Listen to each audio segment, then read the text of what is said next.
At every stage of our life, we will ask questions. It's always good to ask questions. It's good to try and find answers. But ultimately we'll find that the easy answers aren't the ones that fulfill us. They're not the ones that bring us to openness. They often bring us to selfishness. So how can we find true happiness? By our very nature and by our destiny, we are spiritual beings. We come from God and we return to God. We come from infinity and we return to infinity.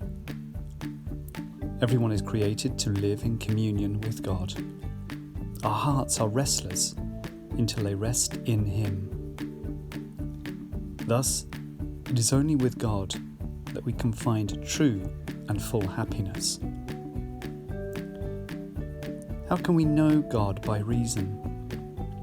By the light of reason, rather than pointing us to the limitations of our human knowledge and expectations and leaving us as the creator and definer and discoverer of everything.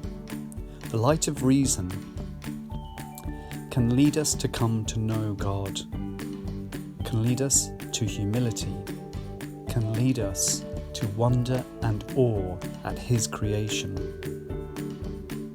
And it can give us certainty that He exists. But this is not a political search. It is not about who is in charge and who isn't in charge. We all want to be the masters of our own destiny. The beauty with God is that's exactly what He does. He leaves us to be the masters of our own destiny. But like any loving parent, after we've messed up the playroom that He's given us, the earth, we know that He will come and tidy it up.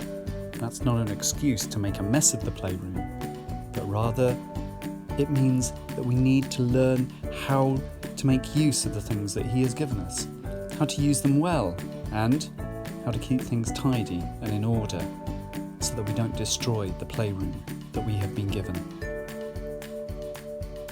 How can we know and speak about God?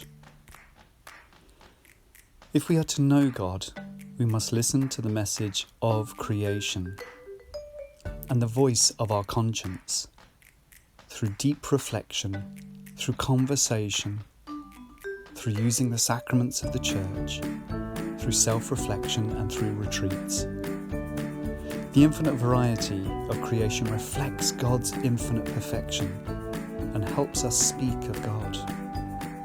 However, the limitation of both language and of our own understanding means that we can never exhaust the mystery of God's being.